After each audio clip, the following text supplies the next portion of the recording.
Our first weekend of Clash Royale League West in 2020 was upset after upset after upset. And in this short group stage, that has massive implications. Will we see more of the same today, or will the favorites come out on top? Only one way to find out, and that's to watch right here at CRL. Hello and welcome. I'm Rich Slayton. Joining me, as always, my buddy Andrew Guy, here to talk you through the action on this beautiful Saturday. Two great matches coming your way. Andrew, after last weekend, I have no idea what to expect. Dude, I know. I cannot wait to see what happens today. But first, let's get a little bit of business out of the way. You guys are probably joining us here on YouTube or maybe even on Twitch, but make sure you subscribe on YouTube. It's the best place to find all the CRL content, whether it's in English, Spanish, or Portuguese. Subscribe on YouTube. Turn on those notifications every single time we go live. You will be notified. Also, you can follow us on Twitter. You know, there's my handle. There's Rich's over there.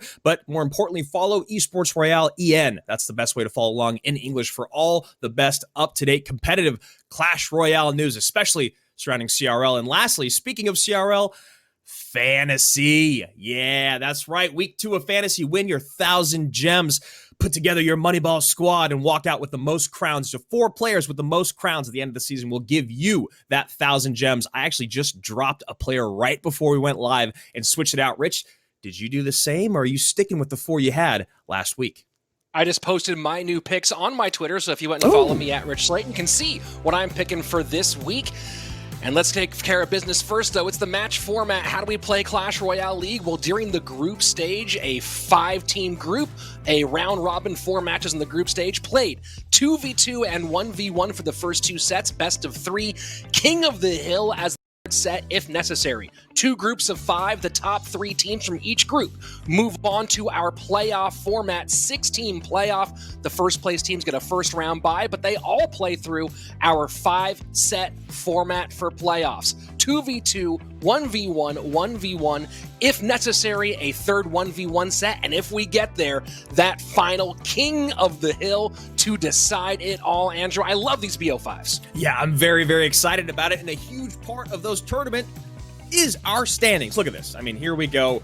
Are you surprised? Team Liquid there at the very back end. Tribe Gaming came out on fire. They're 1-0. So did CRB, maybe pulling off a big upset. I mean, not even maybe. That was an upset. Dignitas has yet to play. And then here we go. Both squads looking for their first win in Team Liquid and Chivas Esports, who will be squaring off in just a few moments. Shocking that SK and Liquid have yet to pick up a victory. Maybe today is the day, but you know that Chivas really, really wants to add one to that win column. Speaking of Group B, look at this. Spacestation Gaming out front along with Misfits Gaming. Both of them went 1-0 with some great performances. Pain Gaming yet to play. We'll see them tomorrow. And then the 2 squads that everyone thought would be in the front, SK Gaming and Team Queso, both at 0-1. Holy moly, Rich, what happened? Well, it's a short season. Anything's possible, and you know, a lot of shade maybe is thrown in the past towards American teams, but take a look at Spacestation and Misfits, both highly American rosters and performing well so far. We'll see if they can keep that up. Today, opening things off will be with Chivas Esports and Team Liquid, both squads looking for their first win. Chivas needing to come back from that 0-4 sweep they fell to on last weekend. Spacestation Gaming will go up against SK in our second match of the day. Tomorrow, same time, same place, 10 in the West, 1 in the East. It's Cream Real Betis against the debuting Dignitas.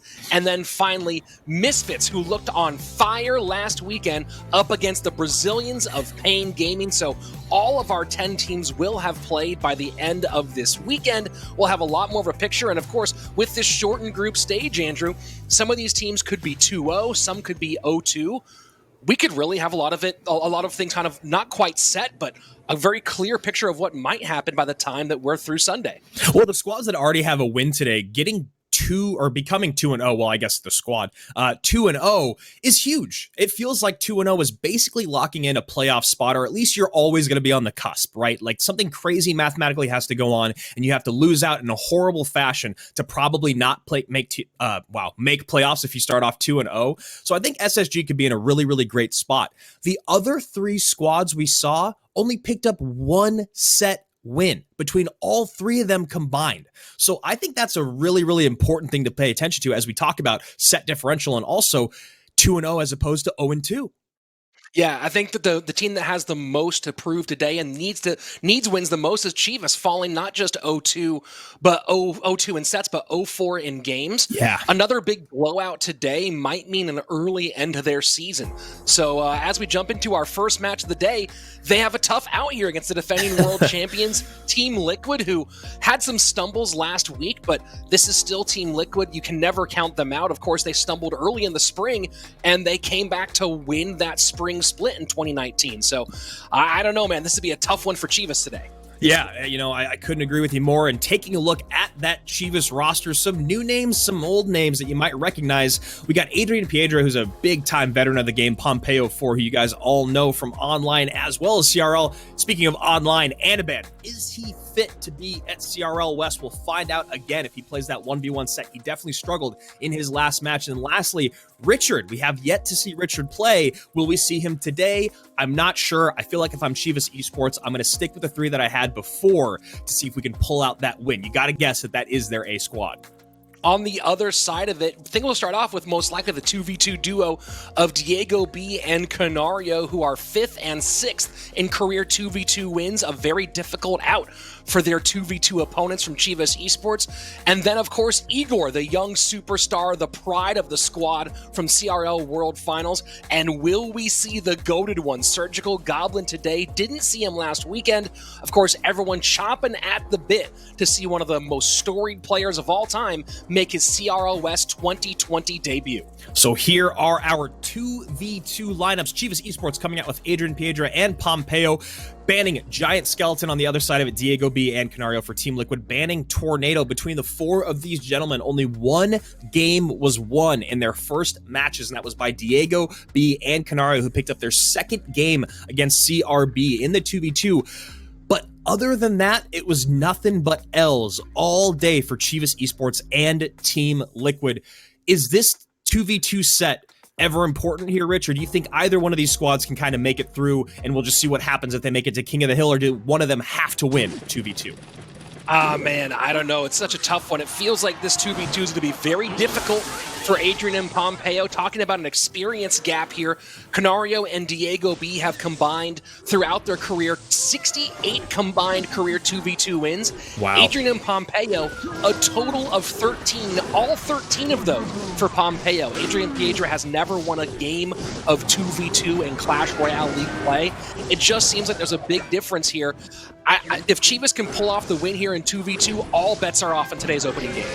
Yeah, I think that's a very, very solid point we make, and it is shocking that someone's been in the league as long as Adrian, that we have not seen him pick up a 2v2 win ever, or set win, excuse me, and now we're seeing already the changes in the meta. The Prince has worked his way into 2v2 here, and also the Fisherman popping up, so hello, good to see you. Yeah, the Fisherman's really interesting here. It's a question, I guess, maybe of thinking, there was the Royal Recruits meta a long time ago where Fisherman was countered by Recruits. You know what? I'm very curious to see why they're putting Fisherman in this one. I'd love to get the view from Diego and Canario on the back end. And as you mentioned, Prince, there's no questions there. Beefed up, a buff to that HP makes what was already a powerful card even more powerful. Yeah, I mean, I think maybe if you take a look at the deck construction of Diego B and Canario, they have a lot of responses to stop charges. Maybe that's the idea with the Fisherman. It's just one more good defensive utility card that can also stop the charge of a Prince, because the Log, the Skeletons, the E-Wiz, there's just a lot of things there to soak up charges, and we know we're going to see a ton of Princes here in the new meta. Yeah, that's a really, really good point. You see that Dark Prince getting pulled across into range of the Musketeer. Wow. Not going to get blasted off, but still out of the way, and now a Golem getting across the bridge. And look at this Fisherman clearing the path, man. He is doing work for this Golem to get to tower. Was it an incredibly successful push? No, not really, but you do see the idea now of the Fisherman pulling units behind that Golem to clean it up, and then you get your DPS across, so that maybe then you can drop down the second Golem and take the tower. Miner into the back, Poison played defensively to clean up some of that, but a decent amount of damage here with 30 seconds left. 1463 right-hand side for Team Liquid, 2105 on the right-hand side for Chivas Esports. So far, it's the double lava with Miner that's out on top, and Andrew, one more thing to point out here, the Rage spell being mixed in by Chivas Esports, much more popular in the East, making its way into the Western map. Well, and what's also kind of surprising about this is that, there's so much ground and pound here from both squads, but that actually doesn't end up serving Diego and Canario. Yes, they have the ways to deal with the Prince and all that, but they don't actually have a great way to stop the Lava Hound from going straight on through the tower and cleaning up the pups. Here we are into sudden death overtime. Not much of a counter push, although there you go, the guards do finally pick up that Lumberjack, doesn't get on tower. And really just clogged up this whole ground battle, so far being won by Adrian and Pompeo. Yeah, you can imagine maybe a zap comes in. No zap. Oh, there's the zap to reset the Inferno Dragon, keeping that Lava Hound alive. Lava Hound does connect to the tower, so Adrian and Pompeo just chipping away at this tower. Canario and Diego cannot get a good push going. Yeah, you see, and we're talking about that Fisherman, you see sort of the idea, although the Fisherman's pulling those troops into a Musketeer, and maybe the Prince could get a little bit bigger hits on those ones. Obviously, the Musketeer shoots really, really hard, but, we used to see the idea of the Fisherman and Mini P.E.K.K.A, or Fisherman and P.E.K.K.A, Fisherman and Hunter. So very curious to see the way it's working out here. Yeah, and look at that. Again, the Lava Hound just kind of cruises on through, gets a few hits. There's the E-Wiz, but the poison comes down as well. So a ton of elixir spent on defense and just no damage coming through here. I love what Adrian and Pompeo did today. What a way to bounce back from a horrible debut in CRL West 2020. Yeah, brilliant. And I gotta say, I feel like the big winner of that one might have been the Rage spell, Andrew. A lot of those bridge battles won partially due to that Rage spell, and you're talking about those Lava Hounds just chipping away at the tower. Well, you saw that Rage being played just enough on the Lava Hound, but also because the lava's far off tower, it would be played in a way that it also gets on those supporting troops fighting out at the bridge. Yeah, that's a very, very good point you make there. And you look there, the Rage spell being used by Adrian a handful of times, and honestly, a lot of times you'll see like Lava Hound going into Golem and it doesn't really work, but again, all the troops on the ground for Canario and Diego B, they have 3 units that attack the air, essentially, other than the Inferno Dragon. Yes, the Inferno Dragon is great for single target on the Lava Hound, but you talk about taking out pups and really truly supporting, it's kind of tough for them. And then putting together that ground defense that they wanted behind the Golem, Pompeo and Adrian had just enough, right? The Goblin Hut, the Princes, the Guards, the Mini P.E.K.K.A. It was just enough DPS on the ground. It was just kind of a wear down with the Lava Hound. Well, not a lot of great lightning targets there either, Andrew. So you see one of those spell places taken up, and it's going to be hitting Dark Princes and Guards and Full Princes and Baby Dragons. So you don't often get really what I would call a difficult matchup in 2v2. Usually matchups are much more even than they are in head-to-head play. This one felt like that might have been part of the issue as well. Yeah, I mean, the only thing that could have maybe went a little bit better for Adrian and Pompeo is if they actually had a lightning as well. Then that lightning would have came down on the tower and the Inferno Dragon. Things would have been brutal, but you saw there in the replay, it was just, that's basically what the whole game was. Lava Hound works his way down the right side of the map, gets a couple hits in, Miter comes in to do a little bit of chip, and then no offense from Diego and Canario.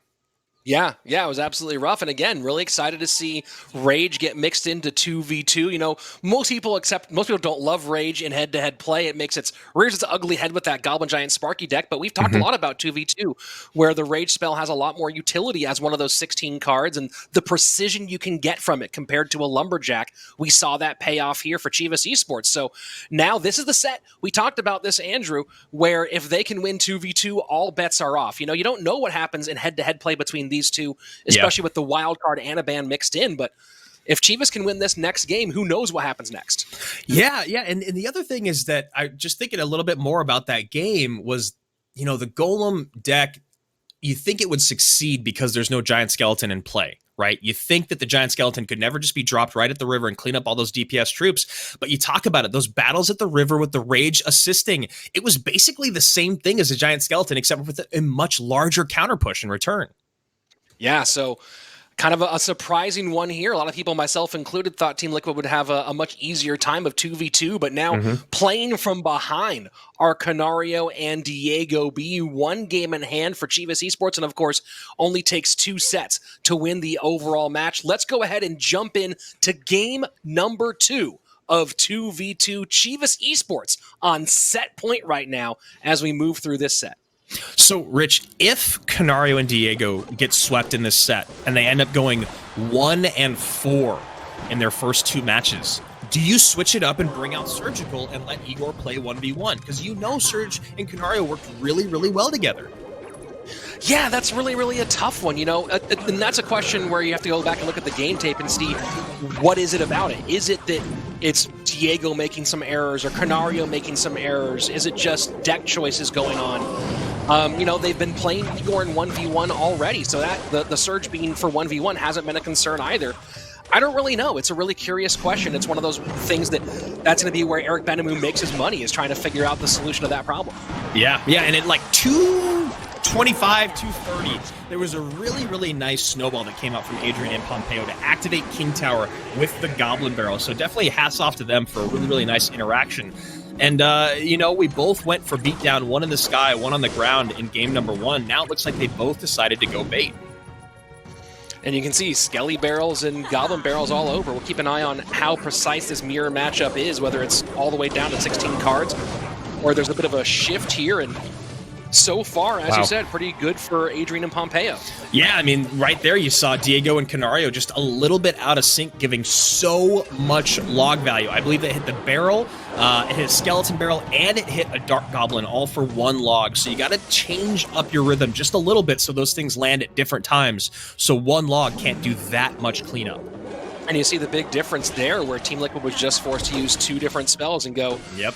Obviously it wasn't a negative trade, but get caught out like that, and that's the exact point. They had to use both of their small spells, no clear response to that second bit of bait push, tower down with 1 minute left in regulation. And here they go, selling out at the river, but a great Inferno Tower comes in. No, they're not back around to log. Log should be in cycle now, so they have to deal with the second barrel here, but that Inferno Tower coming out to clean up the P.E.K.K.A. kind of feels like the nail in the coffin for Diego and Canario.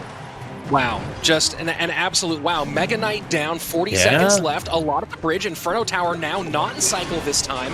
P.E.K.K.A. does come out in response. P.E.K.K.A. in response. Princess in the back here going to help clean up. She actually gets locked on the P.E.K.K.A. first, but Dark Goblin turns.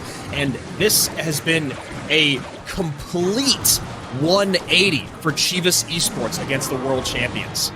Here we go, Skeleton Barrel in, Goblin Barrel down as well, trying to find a way to get that last bit of damage. And oh boy, yeah, again, just a ton of value, and that's been the story of this game, Andrew. Tons of value given by Team Liquid, and then value forced out in the opposite direction by Chivas Esports. They take an easy 2-0 sweep in the first set. And their decks were shockingly similar. The Mega Knight came out at the very, very end there, so I didn't see if all 16 cards were the same. I don't believe they were, but that was just a straight-up outplay by Adrian and Pompeo. Even when they got aggressive early on with dropping princesses at the river to get shots on tower, but a huge 2-0 set sweep. And I know that I'm getting a little ahead of myself here, man, but I go back to that question I asked you before. When do you bring out Surgical and Canario? That's a really, really tough question. That's a really tough question. And at this point, there's only 2 more 2v2 sets left in the group stage. We're halfway through. It's crazy. It's absolutely crazy. And, I just had this thought to realize Adrian and Pompeo are in the Chivas team house together. They are playing side by side.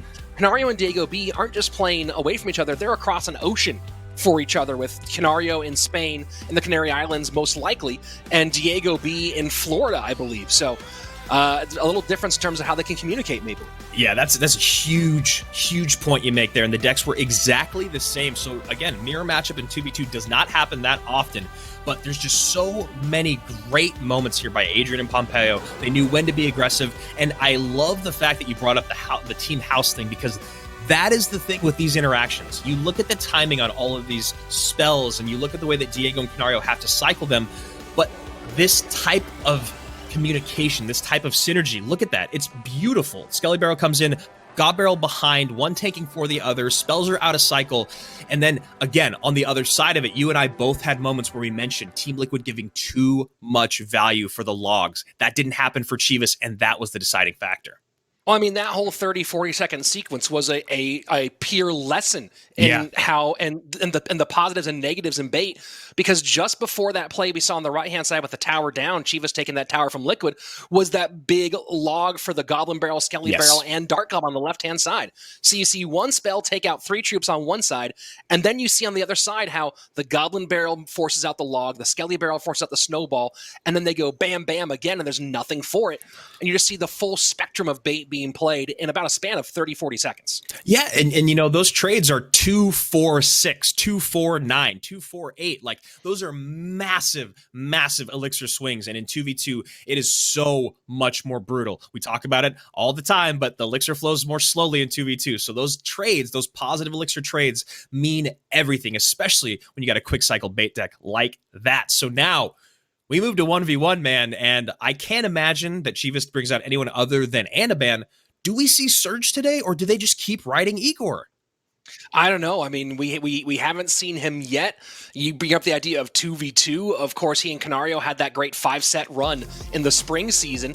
And looking here at the roster, no, we're not going to see Surgical Goblin. It's the young man again, Igor, coming out against Chivas. And technically, for at least the regular season, it's a rookie-rookie battle. Yeah, actually, that's a very good point. Obviously, Igor had a little bit of experience on a very, very large stage. I love Eric Banamu. And you know what? I ask these questions because of where I'm sitting, but we have not seen Surgical Goblin yet. And if Igor loses this set, it will be 2 match losses without Surge here in CRL. And again, I know I've asked the question, but I'm going to keep asking it until we see something different from Team Liquid. Igor, top of your screen, Anaban, bottom of your screen. Both players looking not just for their first set, but first game win here in CRL 2020. Of course, Anaban had a great performance in the No Tilt League Special Edition, going 29-14, and Igor 5-1 at CRL World Finals, making his debut on the biggest stage. Both guys can win. Question is, who will do it today? Yeah, Pedro had a quick 2-up, 2-down over Igor. That was when CRB sealed things in our first match of the season. On the other side of it, Anaban got swept by Jupiter King when Tribe came out and just ran that quick 4-game gamut. Mini P.E.K.K.A on the right-hand side, Ram Rider for the pickup. Nice right kite. Into a Hunter. Oh, Mini P.E.K.K.A actually not a good enough kite. Mini P.E.K.K.A does end up coming and swinging on that bandit, which has to come down last second. Not what Anaban wanted to do with his bandit there. Yeah, Igor getting a nice bit of value. We'll get some damage on the right-hand tower and force out the Barb Barrel to mitigate that. So a little elixir lead for Igor and a bit of an outplay against Anaban here in the opening minute and a half. And I know Igor from watching him a lot online and a lot on the stage. He recognizes those elixir deficits, and he's going to go in. Here he goes. Rail Hogs go right into a Mega Knight. So now we're going to have a nice healthy counter push for Anaban. Of course, plenty of elixir for Igor to deal with it. We'll see if he goes for a kite or just to directly counter it itself. And there we go. So he turns the Ice Golem, gets the Mega Knight turned away. Mini P.E.K.K.A in. A little room with the snowball there by Anaban. Yeah, nice use of the snowball there. Maybe trying to prolong the life of that Mega Knight, but then Igor responds with his own Hunter and gets a nice little push here. Things pretty even, but that Mega Knight ends up being the great equalizer here for Anaban, who was in trouble early on. Yeah, not able to get back around to it this time, though. Mega Knight comes in late, so a little bit of damage on tower and forced to spend the Barb Barrel. So Anaban having some elixir deficits at certain moments. We'll see if Igor can keep that pressure on. The use of the Ice Golem Hunter and the Mini P.E.K.K.A has been pretty great so far. Ooh, wow. Anaban selling out in the right-hand lane. Igor does get the Hunter snowball down, but Anaban, nice push here. Wow, that cycle is so fast. Getting around very quickly is Igor, though has to give up a few shots from the E-Wiz, which will take the lead in the right-hand lane, 1771 to 1523, as we go into sudden death overtime. And now looks like we're changing to the left-hand lane with these continued cycled Magic Archers into the left-hand side. Yeah, tough spot for Igor to be in, right? He's hoping his Magic Archer turns, but the E-Wiz is just far enough out of range to get that damage on the right-hand tower. And like you said, we're switching lanes here. Anaban knows that he kind of has matchup advantage slightly, so he can play into these pushes. Nice. P.E.K.K.A high. I love the late skeletons there from Igor, looking for the Barb Barrel from Anaban. A very, very small interaction, but definite outplay. Final 90 seconds approaching of this game, and so far it is still Anaban slightly in the lead, but that last Magic Archer takes it back for Igor. Team Liquid ahead with 1:24 to play. That dirty Magic Archer piercing arrow gives Igor the slight lead. And with about 75 seconds left, this is very, very close. You know, Andrew, we have not seen Igor go split with the pig so far. It's been all single lane. I know, I've been thinking about that. I wonder if we see it now that we have... No, he's not going to do it. I think maybe he's worried about giving a counter push in that right-hand lane. That might be the case. Here we go. Bandit dash in onto the Skeletons. Mini P.E.K.K.A. to pick it up. Hunter doing the work on the left-hand side defensively. Anaban does have solid dual lane pressure, but with that poison, now, or Igor has solid dual lane pressure, but now Anaban has it as well. And here we go. Mega Knight comes down, picks opposite lane immediately. I love the play. Barbarrel down to catch the pigs. A lot to deal with in the right-hand lane. Ram Rider does connect. Will the Mega Knight get that splash damage? He does get one big shot. That was huge. Big Ice Golem trying to hold on. Snowball does push the Ram Rider off. She will not connect. Bandit goes to the left-hand side.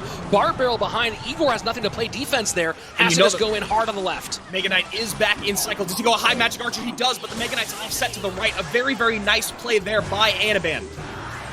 Bandit trying to dash on the right-hand side. Hunter gets the pickup. Needs to stop this Ram Rider to keep it alive. Oh my gosh, Igor is going to pull this out. Rich, does the Ram Rider connect?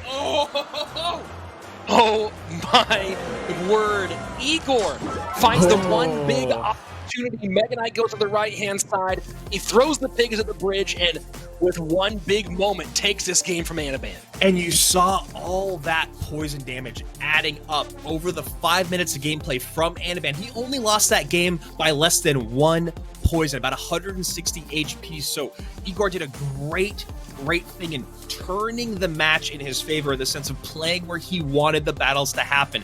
Anaban was never able to commit as much as he wanted to that right-hand lane. And then when he did, that's when that moment happened that you're talking about. Igor sells out pigs to the left-hand lane, and just enough damage comes in. That was, whew, I'm sweating.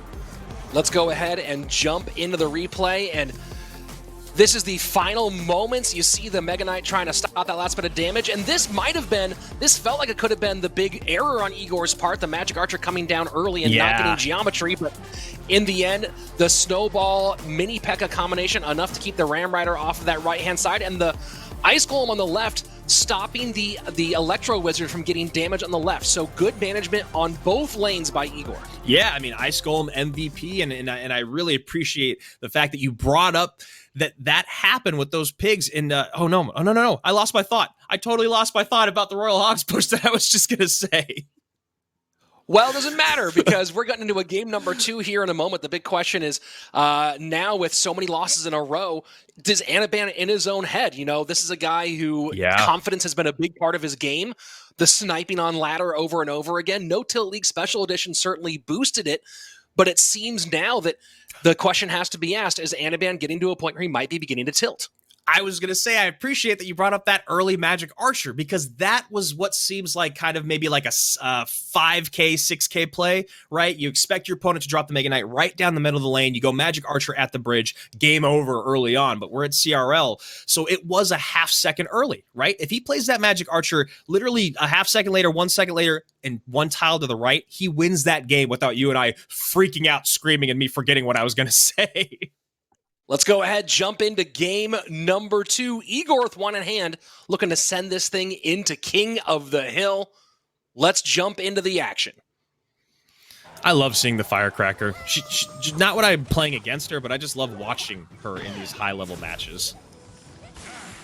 Firecracker is certainly a polarizing card, depending on who you talk about. We'll see if what version of the Firecracker and Heal Spirit Anaban's going with. First 40 seconds, a lot slower gameplay this time than we saw in the last game. And the top of your screen, if you are seeing a question mark, that is the Ice Wizard, and hopefully it'll populate if it gets played again. And the bottom of your screen, that's the Firecracker there by Anaban. So caging up, look at Anaban maybe looking like he's running the Royal Giant Cycle deck. Yeah, and that was actually one other thing I was going to say early on when we started seeing the Fisherman because of the Prince. Will we see the Fisherman more because of the buff in Prince and because of the influx of Royal Giant use in competitive play? Is Igor running Ice Bow? Is Igor really running Ice Bow? It certainly looks like it so far, Andrew. It looks like it. You know that's Ice Wiz, so maybe it's Expo Rocket is the last two cards. We'll find out right now. This would be a really interesting situation, of course. Royal Giant EQ has a lot to do against Expo, of course. A great defensive performance can turn it into Rocket Cycle Fest. We'll see if that is in fact what Igor's playing. Yeah, and I love that you bring that up. The Rocket Cycle Fest, that's something you have to recognize early on and start doing as soon as you hit that double elixir. You need to start figuring out ways to play the best defense that you can. There you go, Igor. I mean, he's doing my job for me. He's going to start playing great defense here, try to rocket cycle out, but will he be able to do it? That is the real question. Again, Royal Giant, it just seems like that's a tall order. Yeah, I mean, it's anyone else, I'd say no, right? But these are the factors, right? The power of the NATO to pull that Royal Giant back, the Ice Wiz to slow things down. And if he can mitigate enough damage early on and just get a couple of rockets, I think a big question will be, does Anaban give any extra rocket value at any point, right? Does he play that Firecracker too low? But I don't know. This is going to be a very curious one. The tough thing with this deck that Igor's playing against is it cycles so quickly that he has to continue to keep up with the cycle by spending the elixir, right? You see right now he has about a 3 elixir advantage. That's not enough to ever rocket out. That's never going to be enough to rocket out. So there you go. Look at that. A missed block. Royal Giant connects. And those are very, very small mistakes that Igor does not have the necessity to make in this matchup. He's already more than a rocket behind now. Here we go. Sudden death overtime. And that rocket doesn't get the Firecracker on top of it. Ooh. So no value on the troop as well. Forced the log to play. There's the late Tesla, avoiding the Earthquake. Played late so that the bats would get cleaned up by the Ice Wizard. I mean, Igor is doing everything right when you talk about interactions and playing defense, but this is a tough matchup. Rocket comes in. Now he's in the lead. Oh, nope, sorry, 28 HP. Final 90 seconds. RG set up way in the back. Expo to the opposite side. Doesn't want to give any more EQ value to that left-hand lane. Anaban goes ahead and EQs it off anyway. Yeah, just doing whatever he can to help clean up the defense, give his Royal Giant just a little bit longer of a life here. And now you see the Royal Giant going opposite lane. So he might see a pretty big, significant move on the right-hand side here. Anaban switching lanes, but I don't know, against Rocket Cycle in the final minute, triple elixir coming. Is this the right call? I don't know. It doesn't feel like it. 987 now remaining. You know that Igor can defend this on the left-hand side. He's done it time and time again. And Anaban, the best thing that he had going for him was the cycle and the matchup, but he switches lanes, and now he finds himself in a lot of trouble. They were nice bats to pick up the Tesla early on, back to another Royal Giant at the bridge. And again, you see the second time Anaban going bats in the middle, does not pick up the Tesla on that front, and the Tesla late this time. EQ trying to get some damage in. I don't think so, Andrew. It's going to be the Rocket Cycle for the win. I love that we called that in the first few seconds of the game. And what does Igor do the moment he hits double elixir time? Defensive Expo when he starts rocket cycling out. What control, what patience, and what elixir management by the young Russian. What world do we live in where Royal Giant Earthquake falls to Expo? My brain is kind of melting, but that's the frustration of Icebo, the frustration of that ability to control, and the Rocket Cycle. And you know, the tornado changed the way it's able to pull the RG back so powerfully so far and give room to that Ice Wizard to play defense. Just really, really brutal situation here for Anaban. I mean, in poker, there's bluffs, right? We all know about the bluff in poker, and it makes your opponent make mistakes. When Igor put that Expo down in the right-hand lane, that was kind of a bluff moment, right?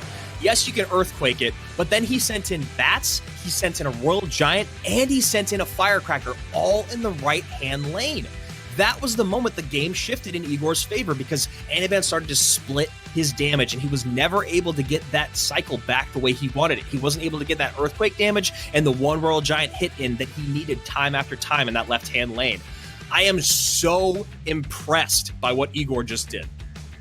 It was certainly well played. I mean, the logs also kind of mitigated a lot of the help from that heal spirit as well. So Man, I'm sure that a lot of people in chat aren't super stoked about seeing Icepo Rocket Cycle getting the win, but unless, of course, you're one of the 17 people who play it, or let's talk about the 17,000 people who play it, the 17 million people who play it.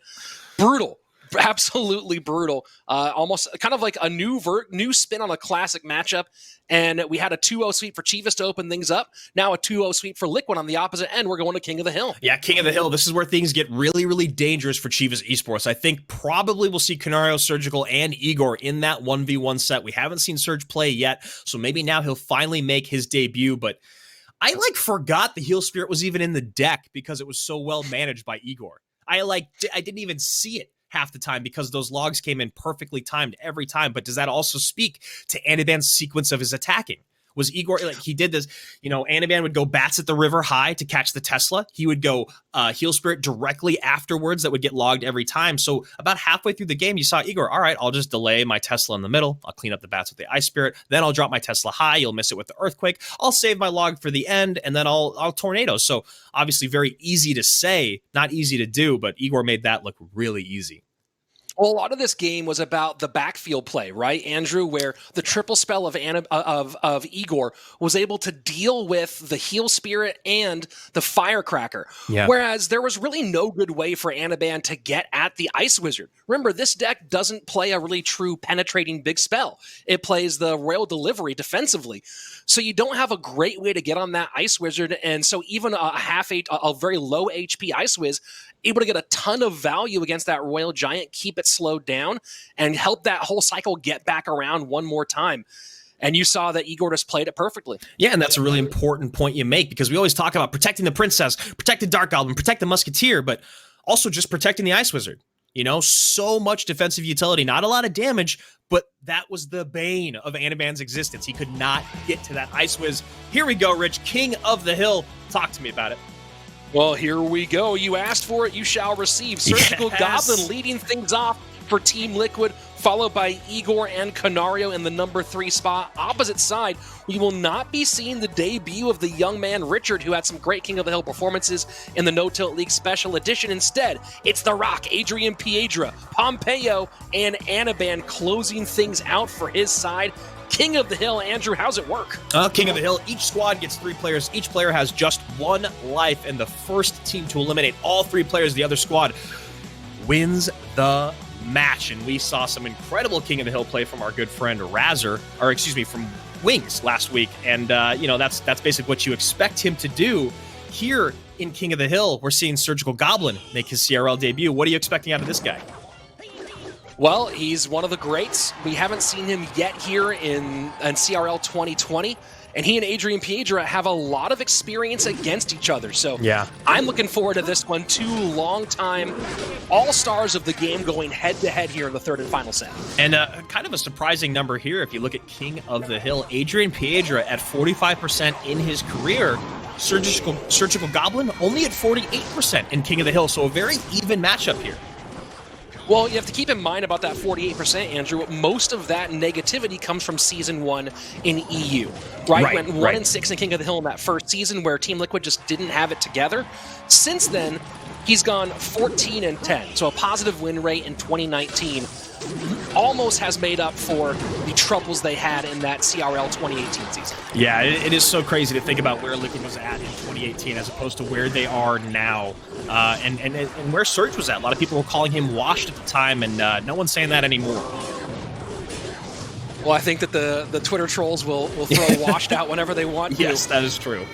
We'll see if Surgical Goblin can shut him up today here against Adrian Piedra, although this minor wall breaker cycle deck does have the Inferno Tower.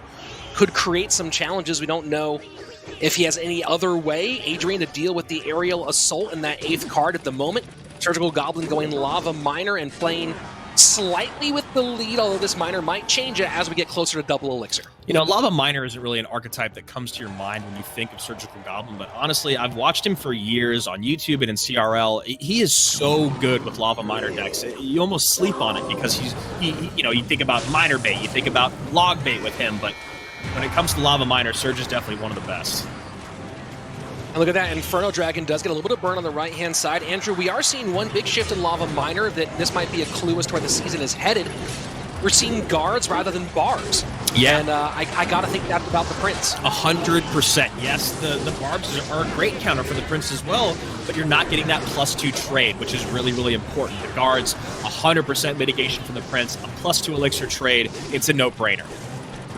And in this situation against the faster striking deck, guards go opposite lane here, and Minor Wallbreakers forcing the fireball out to the other side. Wow, yeah, that's a big moment there for Adrian, baiting out that fireball from Surge. Can he take advantage of it? Final 16 seconds of regulation. Minor bats on the right-hand side. Pressure really being put on here by Adrian Piedra in the opening moments. Now Surge trying to sell out in the left-hand lane. He knows his tower won't fall on the right-hand side, but a lot of damage going to come in. He needs to take the tower now is the mindset that Surgical Goblin is going to. Inferno Dragon on the tower. It's a nice burn. Gets it down to under 1,000 HP. Wallbreakers in right-hand side. Surgical Goblin only 2 elixir. He can't stop them. Nothing there to respond. Wow. That was a beautiful recognition by Adrian. I thought Surge was just about to close the game out. Wallbreakers come down. Sneaky.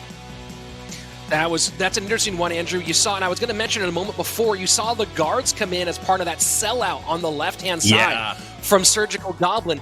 And my only thought was, what else do you have? What else do you have elixir-wise, but also response-wise, to deal with both the Minor and the Wallbreakers that are both going to threaten you in the right-hand lane? And we saw that when the Wallbreakers came down, too low on elixir, guards not available to intercept them, and now we have game number 1 going to Chivas. Surgical Goblin 0-1.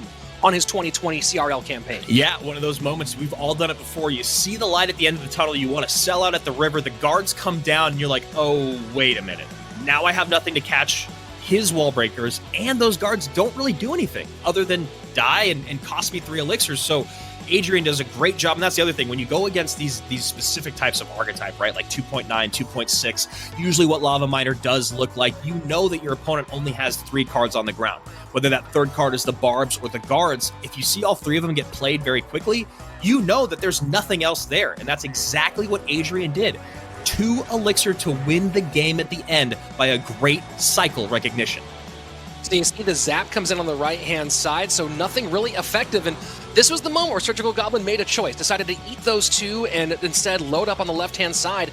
But check this out, the guards come in, and now think about this cycle, right? Now he got the Baby Dragon, no elixir, trying to get through on the right-hand side, but too little on the right to defend. And that's going to be GG, well played. Chivas gets game number 1 of King of the Hill. And that was about as close as it could possibly get when you talk about getting to 4 elixir or not. Surgical, I believe, actually hit 4 elixir right before the wall breakers connected. But the thing is, there's still that drop delay when you put a unit down. It's about a half-second drop delay. That's how you keep things, you keep the integrity of the game, right? Whether connection is at 200 ping or a 50 ping, that half-second drop delay on units equalizes that. And that is why Surgical could not get that Goblin Cage down in time. I'm so impressed by Adrian in that. It was so the pressure he kept up, the ability to switch lanes, and that recognition was beautiful. Yeah, very, very well played by Adrian. So game number 1 going to Chivas Esports. And now it's going to be Igor coming up next, I believe, for Team Liquid. Canario waiting in the wing, seeing if he'll be necessary. Of course, Igor has been in this spot before. His debut in CRL was a King of the Hill sweep at World Finals against OGN Entis, taking out some of the best that CRL Asia had to offer at the moment. Now he's got to go up against a pretty tough opponent, a very experienced opponent in Adrian Piedra. Yeah, you know, experience goes up against the sophomore, or I guess kind of the rookie here in the regular season. Let's find out what happens here in game number 2. But I did see a side of Adrian that I have not seen in a very, very long time. And I'm honestly so happy to see it back. Adrian improves his career King of the Hill record to 10-11. So a win here would put his King of the Hill at an even 50-50 overall. We'll see if he can do it against the young star Igor. So Mortar Bait has been coming back into the meta. I texted you about it immediately, Rich, because the Prince is back in the meta. And now we see Adrian rock.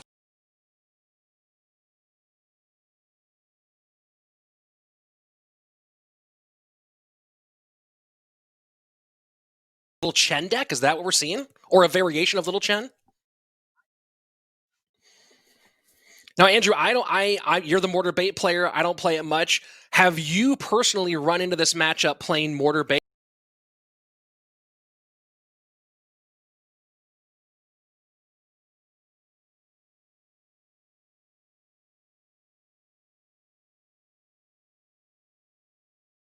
Your defenses, right? Because the Royal Giant comes down, you get the mortar down on defense, but then the Mega Knight probably is there. We'll find out. See if he can deal with that, because the Mega Knight is going to do a lot of work against all that splash damage he has on the ground, because Igor did decide to go Rascals instead of Prince. So here we go. Rascals for Igor. Mortar play defensively this time around. 1:25 left in regulation. Spear Goblins putting a little more pressure on the left-hand side, and you're seeing this idea of the RG bait deck with no big spell or no spell at all has been around since CRL World Finals 2018. Yeah. And you've seen little shifts in it back and forth, Goblin Cage being one here. And right now, Igor is playing this perfectly. You know, that snowball came in very, very late. The corner helps assist, very little damage on that right-hand tower. Now the Royal Giant comes in, gets about, 3 shots. But Igor now selling out left-hand lane, comes down to catch that Skarmy. 747 remains. Adrian definitely in some trouble, although the Royal Giant does make this a better situation than just a typical log bait deck. 43 seconds left on the right-hand side. 10:36, a lot of pressure. 680 on the bottom left-hand for Adrian Piedra. Igor setting up defensively. There you go, high Rascals. Those high Rascals definitely kind of trouble without having a spell here for Adrian. And Miner goes in, and look at the placement of the Miner from Igor. What a brilliant placement. And it gets the one swing. That is a pro-level 300 IQ play. One Miner swing. Watch him win by 64 HP now. This is one of the premier mortar bait players on the planet, has made his name as a mortar bait player. We'll see. I mean, you're seeing what happens at that highest level here in this matchup. Oh, Snowball not there to catch the Goblin Barrel. He goes instead to catch the Skarmy on the Miner. 344. Rocket out. Igor does it. GG, well played. Domination by Igor.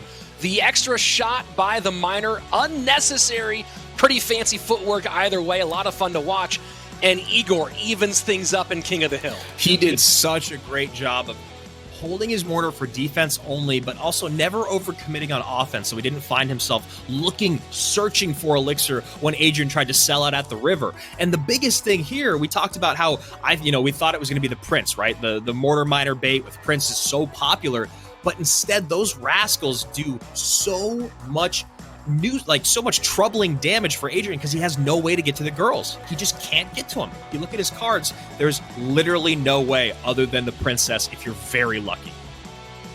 So a good matchup for Igor, and you give him his deck and a good situation on top of that, and what you're going to see is perfection. Beautifully played by the technically a rookie, kind of, depends on how you define it. And we're going to get a replay here in a moment. I'm wondering if it's that Miner. It was just so fancy, Andrew. Yeah, the other thing that I was so surprised by, or impressed by, I should say, by Igor, is that he only used his snowball on the Goblin Barrel a handful of times, maybe 2 times, maybe 3 the entire match, because he recognized I can never get damage on the Princess Tower with my Miner if I don't. And there you go, right there. The snowball comes in early. He doesn't actually catch the Skarmy that time. You saw him do it over and over again. And when I have struggled in this matchup, Rich, it's because I never get that Skarmy off the board in time. That is the biggest troublemaker when you're doing that with a Miner deck, and you're always using your mortar for defense. So the snowball offensively that doesn't predict, doesn't cause any problems. Rocket finishes things off, and now Team Liquid ties things up at 1-1. And it's got to be fun watching Igor, not only watching Igor play Mortar, but notice that Igor played Mortar in his first game, not in his second, breaking a pattern. And it's so important to be unpredictable here. That little bit of unpredictability pays off for the young star out of Russia. I mean, I don't think we ever would have guessed that we'd see Igor play Icebo before Mortar in CRL. So I really like the slight swerve there. And I can't imagine we'll see it again from him, but you never know. So Pompeo up next for Chivas Esports, going up against Igor. Both these guys technically sophomores in their career. Pompeo played a lot more in the regular season, though, Rich. Yeah, I mean, Pompeo played in the regular season, and Igor didn't make it over here until World Finals. Now, Andrew, I'll tell you, the one thing I do not want to see right now is Pompeo playing the Pompeo deck. Yeah. I do not want to see it in this case. It seems way too predictable. We saw what happened with Anaban last match when he went and played Pekka-Loon Freeze. If Pompeo goes here, my guess is that Igor runs something that can counter that deck but isn't a direct snipe. Yeah, so let's find out here in game number 3 of King of the Hill. Igor for Liquid, Pompeo for Chivas. We are all even up. This is a 0-0 match right now. Here we go. Minor Bats right-hand side, easily zapped off. Oh my gosh, if this is a Mortar Bait matchup versus a Mortar Bait with different variations, I'm gonna need radio silence. Who's excited? Who's pumped? Who's ready? There's the Prince. It's looking good. Oh boy. Oh boy, Andrew. So I know, I'm freaking out here. I'm wondering if Igor has the Dark Goblin. Pompeo is not going to, most likely, because of the Spear Goblins. So Mortar high for Igor, left-hand side. Inferno Dragon. Interesting. So this is looking a lot like that Minor Prince control deck from last season. 100%, man. I mean, for a second there, it was too good to be true, but I do agree with you. This definitely looks like that Minor Poison control deck that was really, really popular for a while. I mean, it completely took over head-to-head play for a couple weeks. And just by the way, I'm fully aware that's a tower, not a dragon. Before Jack goes, he called it a dragon! What an idiot! Oh my god! Prince with the bats on the right-hand side forces the snowball out. A ton of damage. Igor out to a massive lead, keeping the pressure on with the Mortar high. I mean, that almost feels like game over already. We know how hard it is to get damage on tower in a Minor Poison control deck, especially when you're playing against a guy like Igor, who's not going to give you a ton of poison value. He'll play his Dark Goblins far outside, and he'll try to most likely catch your Minors with his Prince. Prince catches Dark Goblin this time. Final minute, 10 seconds approaching. And a Minor defensive predicting way early from Igor. What deity is he today? The Mortar deity? The Expo? Oh my word. It's just Thor? beautiful. Yeah. Just call him Thor. And that's literally the best. That's the best response, right? High Goblin Gang, low Minor. You still get the positive elixir trade, and you still have your Prince. And I like playing the Mortar opposite lane, forcing something going in that direction. Igor. And playing Mortar, variations of Mortar Bait twice in a row is ostentatious is the only appropriate word I can think of in this moment to do that back-to-back twice. And you know, I'm glad that you brought up the aggressive Mortars for Igor, because that's one thing that I've learned being a person that plays Mortar so much. I found that when I take towers early on and I defend for the rest of the game, I find myself struggling to close things out. Cycle, or he figures out how to take my storm off the board. From watching Igor specifically, I learned you gotta stay aggressive on offense with Mortar Bait if you take a tower early, or else your opponent can build up a massive, massive downhill push. GG, well played, Igor. Getting 2 in a row, 1 away from a King of the Hill sweep. And it would be a huge one here, and it would be a big blow for Chivas and a huge win for Team Liquid.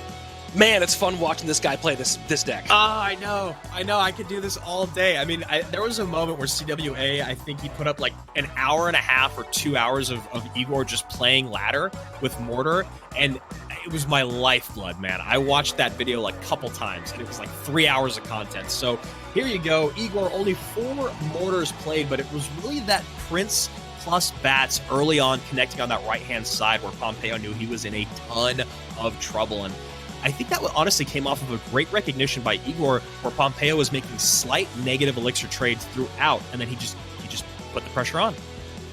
You see the Inferno Tower only gets out 1 time. Yeah. We're looking at the building elixir for 5, and that was a big catch on an early Mortar, but after that didn't become a factor whatsoever, wasn't able to deal with the Princes, and wasn't able to get a counter on a high Mortar again. And in the end, it was just too good from Igor getting the win. Yeah, I mean, his defense with this was perfect, and I believe this is maybe that defensive sequence. Yeah.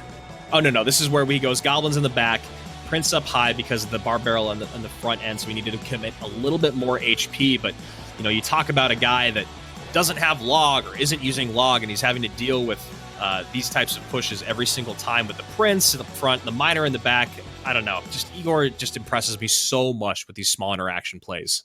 And I know exactly which one you were talking about, the predicting miner in the back to pick up the miner and the Goblin Gang high. I mean, that first miner came out so early, I think it had a DeLorean. It was so far in front. He was so far ahead of Pompeo in understanding what was going to happen next. And that just comes from being one of the best in the world with this archetype, knowing exactly what every single person will do against you in that moment every time. And it reminds me a lot of the Game from World Finals against Dandelion, where Dandelion ran a true counter to Mortar Bait, and Igor was so far ahead that he literally broke a man on stage. It was insanity. Wow, look at this. I love the grayed out images, and poor Dandelion, he did really get broken on that World Finals stage. My heart goes out to him. Pompeo and Adrian, head in hands. Anaban is up next. This young man needs to take Igor down after getting swept 2-0 in that 1v1 set and then go through Canario if Chivas wants to end today. Not 0-2. Team Liquid in a great spot right now. Igor, 4-0 on the day. Here we go. Game number 4, King of the Hill. Can Igor go 5-0 again in Clash Royale League? We'll find out now against Anaban, who goes Night Witch right-hand side. Is it Golem? That is the most likely culprit, but we'll see what choice Anaban's making. Yeah, and then Igor here, Skellies plus Mega Minion. And he's going Ice Bow again, it looks like. Maybe not. Yeah, very curious here. Anaban looking like he could be running some form of Graveyard, but we'll see. So Golem double Prince has been coming around a little bit as well. That's true. That's very I don't think it runs Night Witch, though, but I could be wrong. First minute away, not much done either direction. Do have a lot of splash here. Yeah. From Anaban. And Igor on the other side of it, doing what he does. He's totally okay, just sitting back and hanging out in single elixir, feeling out his opponent. Royal Giant left, Golem in the back on the right. I love that from Igor, going with a little bit of a switch up. And the Mega Minion should have been the clue that we were going a different direction. And the high Inferno Tower to the Golem, so get some good damage, RG opposite lane. Inferno Tower to burn off the pile of rocks. Nice look so far from Igor in the opening 2 minutes. And a really nice use of that Royal Giant to get that Night Witch out on the left-hand lane. You know, that's his highest DPS unit. That's Anaban's highest DPS unit. And Igor just goes, all right, let me get that Royal Giant down so you cannot support your Golem with the Night Witch. Ice Wiz down and gets all NATO'd in. And this is the annoying thing about this Golem deck that Anaban's running with all that splash is the ability to clean up all that defense by pulling it in. And look at that, a very nice high kite from the Royal Giant coming across the lane. Gonna get a couple shots in still. And Igor now firmly in the driver's seat. Ice Wiz left-hand lane setting things up, but Baby Dragon, Dark Prince, a lot of healthy troops coming in the same direction. What does Anaban do about it? There you go, lightning comes in. But the lightning... Dark Prince... Go ahead, Andrew. I was just saying, but the lightning can't hit the Princess Tower, so that's why you saw the early high Inferno Tower. Igor just knowing what Anaban's running, knowing the best way to take advantage of it, and just, I mean, he's just straight up outplaying. 895 left-hand lane sets up Ice Wiz one more time as we go into sudden death overtime. It is Igor with a good shot here. Going 1, 2, 3 in the King of the Hill Queen. Yeah, maybe Tornado comes down here if Anaban gets... Yep, there's the NATO. Royal Giant still gonna get a shot? No, does not. Night Witch body blocks. The Ice Wiz just able to slow down enough. And, you know, it's interesting. It feels like we've come all the way back around, Andrew, with Ice Wiz NATO. Yeah. Where the new version of NATO gives it a different version of power because it pulls back so fast, the Ice Wiz has more room to slow you down and hold you there for a long time. Ooh, and the high Inferno Tower has to come out to catch this Dark Prince for a -1 trade. Now not in cycle to deal with a Golem, so Anaban going to try to get a high Golem down, most likely here, and Igor just going for that spell cycle. Yeah, I think you're absolutely right, Andrew. Igor might play Royal Giants just for a pressure purpose. I don't think he expects to get a lot of Royal Giant damage on the tower, though. NATO should pull this back again. Fireball trying to make some room. Little surprised though. I mean, Fireball not getting anything on tower. Maybe just a log chip is what he's considering. Yeah, he's trying to get that Ice was off the board so that the Royal Giant can break through. There we go. Royal Giant through, does get a shot. Now still not within log Fireball range. And Lightning gets a lot off the board. Dark Prince needs to get logged back here, but that charging Dark Prince should connect. NATO's not going to be enough here. And now Igor does not have the log. Anaban turning up the pressure. Baby Dragon high. Dark Prince back on the ground. How will Igor deal with this? Fancy NATO to pull the Ice Wiz to the opposite lane. Lightning creates some room. Dark Prince not going to connect. Fireball in, log in. Igor should be able to cycle just this one around. Get it done. The NATO! I forgot about the NATO. I love it. Oh, you play a game for years and a spell has not done something, and then the NATO log Fireball comes down. 1, 2, 3 for Igor. Yeah, I think Igor's pretty good at Clash Royale, Andrew. As long as we're, if we're making evaluations, it seems like he might know what he's doing. And he did it, by the way, playing what he's known for twice. And that's what Anaban tried to do last weekend. Tried to come out and go Pekka-Loon freeze. Got completely countered. Igor said, well, whatever you can do, I can do better. Comes out and goes Mortar, let finish things off. Beautiful 1, 2, 3, 4, 5 for Igor when you add in that 1v1. Yeah, I mean, that 5 games in a row, Anaban, the victim of 3 of them. Igor just doing exactly what Liquid would expect, exactly what his fans would expect, and honestly, exactly what you and I would expect after watching him at World Finals, watching him online, and Team Liquid now at 1-1, back in playoff contention. Obviously, Chivas Esports 0-2, they might already be on their way out. Yeah, I mean, they probably have to win both of their matches and win them decisively to be in the mix for playoffs. So not dead in the water quite yet, but certainly not happy with their opening results. Here we go. And the NATO at that point, that's when you knew, you sit there going like, okay, Igor, is he in trouble? The NATO doesn't get the work off. And when Anaban NATO's the opposite side, you see the idea he's going for, but the Inferno Tower back and cycle, it's triple elixir. And you go for moves like that in single elixir, maybe they pull off. In triple elixir, your opponent's going to get back to that defense a lot more quickly.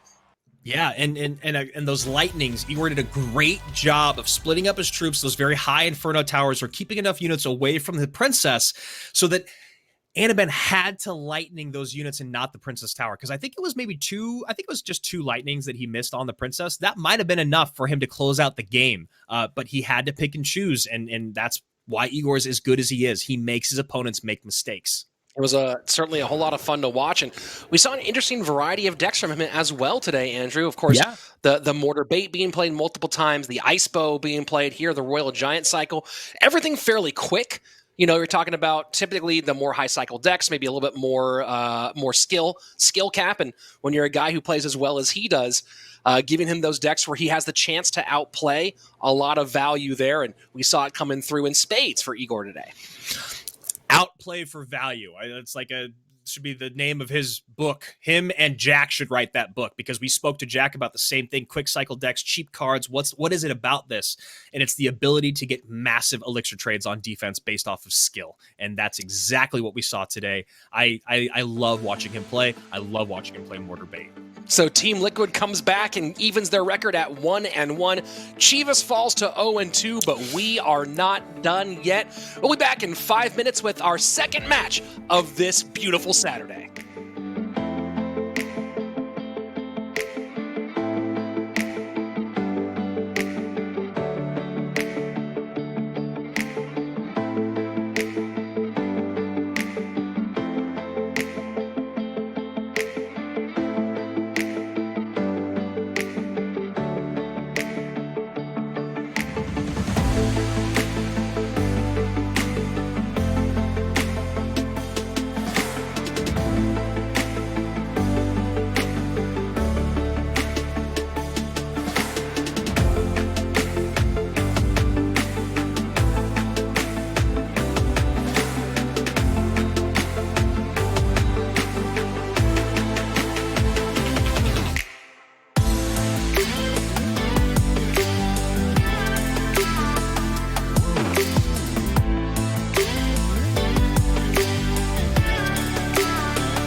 It's just all downhill from there. The micro interactions from Igor just always blow my mind, and I'm always happy to see some mortar bait, but that's what we just saw. What about what we're about to see? Two incredible squads. Both we've only seen 3 players from each. One of them we know very well, and the other one we actually know really well also, but with just a different name now.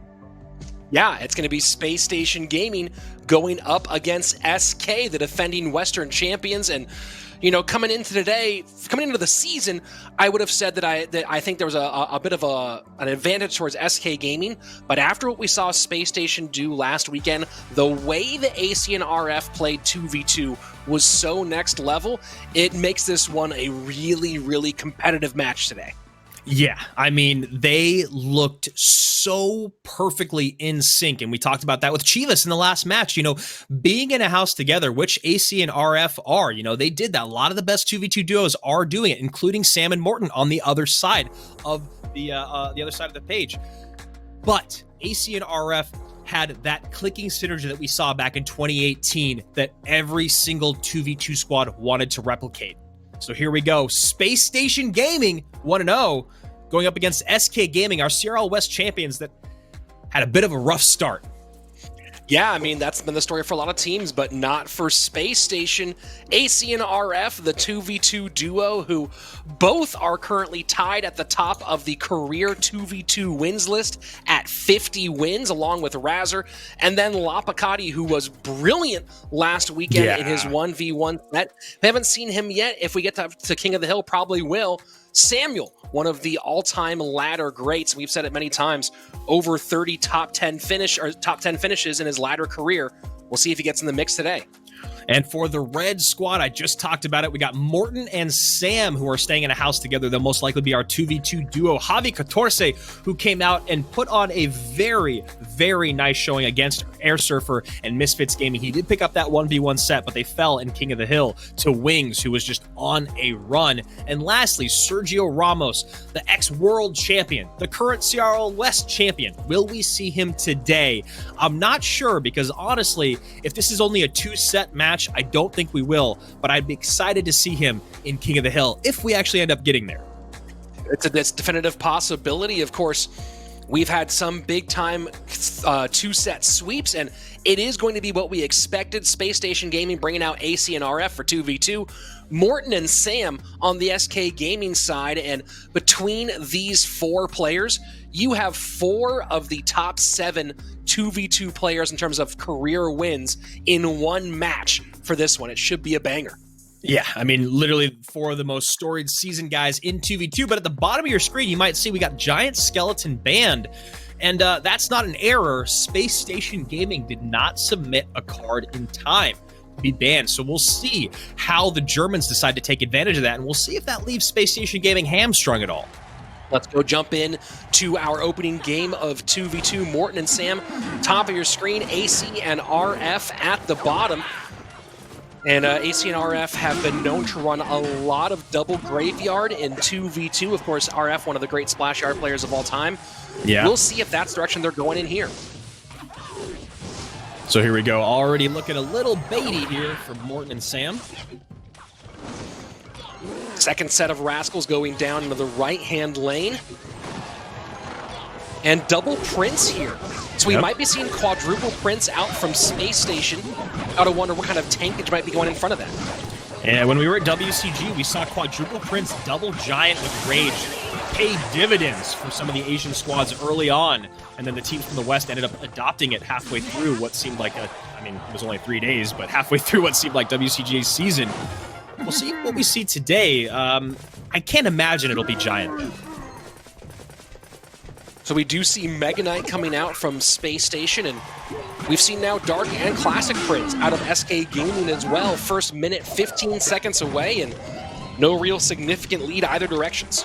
Oh, look at that. And then the high row recruit is then going to soak up the damage from that Inferno Tower for just a moment, giving this Mega Knight a nice leap on top of it. Princess to the right-hand lane, Goblin Cage to pick up that aggro. No tower damage from this one. Dark Prince in the back to set up, and the Rascals in response. I guess Sam and Morton feel like they might not have it in hand, but then Poison comes down, cleans up the Rascal Girls, cleans up the Princess, and now we get a Goblin Brawler on that right-hand tower. King Tower activation, and that's what you're going to see pretty much every time in 2v2 when Tornado isn't banned, is a pretty simple King Tower activation at some point, with those towers being just a hair closer to those Princess Towers. Yeah, here we go. Graveyard Freeze coming out from the Germans. SK going on the offensive. Very little out of it. An extra drop there from the Goblin Hut, but we'll see SSG. What a really interesting graveyard deck here from SK Gaming, right? Yeah. Everything up to this point screaming bait in a lot of different ways, and then it turns out to be Graveyard Freeze at the end. Gotta wonder if the Graveyard was meant to catch them by surprise a bit more than it did. I believe so, and it feels like for their opponents to cycle their spells a little bit carelessly and then maybe get a little bit more to that Graveyard Freeze than they thought, but not working out for SK Gaming right now. So we've seen this from SK a lot so far, going Rascals in both lanes, putting pressure on both sides at the same time. And this kind of Rascals Guard Goblin cleaned up by the delivery, and should be pretty simple work on this graveyard here on the right-hand side. Yeah, so you think a pretty big counter push is going to come in here from SSG. They still haven't shown 4 of their cards, so maybe something big and beefy in there, or maybe just some more spells. But we'll have to find out and see. Maybe one of them's lightning and they can't find a good spot to use it. Here we go, setting up a Mega Knight in the back on the right-hand side. Prince in the bottom left corner. That's a nicely timed graveyard there to keep the Prince distracted. So Prince is distracted. Baby Dragon has to come down to help out, but they do need something to get up front. There we go. Another Baby Dragon comes to tank for that Princess and the Dark Goblin. Morton and Sam out to a lead now. A nice lead. Graveyard. And it is GY Freeze for oh my God. Space Station. Defensive Freeze comes out, trying to hold off. The Prince doesn't connect, and that could have been a lot worse, but still a pretty big body blow landed by Space Station. I mean, you talk about the perfect timing on a freeze, and that stopped that Prince charge, which had been devastating for Morton and Sam. And RF and AC running Graveyard as well, but being much, much more patient than Sam and Morton. And look at the spread here defensively, but those Princes might sneak on through. Mega Knight does come through at the end. And a big push in the right-hand lane. Poison comes down trying to hold on, but the Dark Goblin. Look at that. Dark Goblin. Frozen. Rascal Girl not. 259 remaining. Now they are within spell cycle range. That was a massive slip in defense there by Crap in RF. A lot on the board trying to get across with this tankage. NATO pulling it back, but now it's AC and RF just throwing everything at the bridge left-hand side. And they got a connection. Can finish them on the right. Oh my Freezes God. both directions. Double freeze. Graveyard trying to get it done. 355. Can those skeletons stab? 259. They need an RNG. They did not get it. Oh my word. SK Gaming by 71 HP.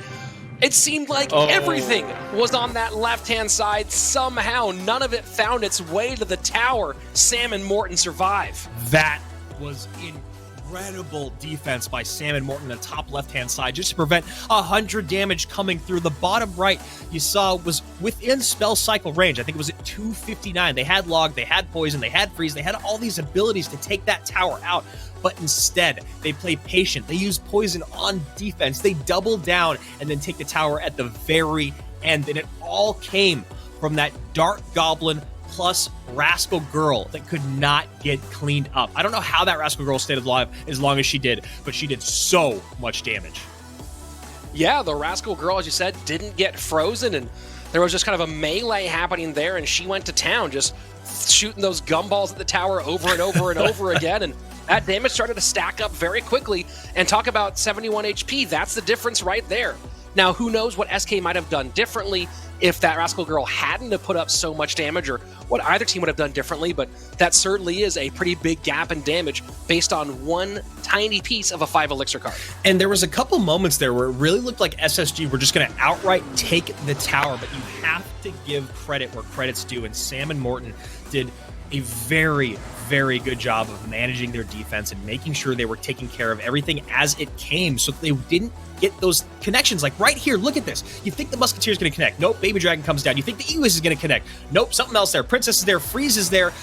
and then somehow the skeletons, not one swing from the skeletons there for Sam and Morton defensively. Beautiful.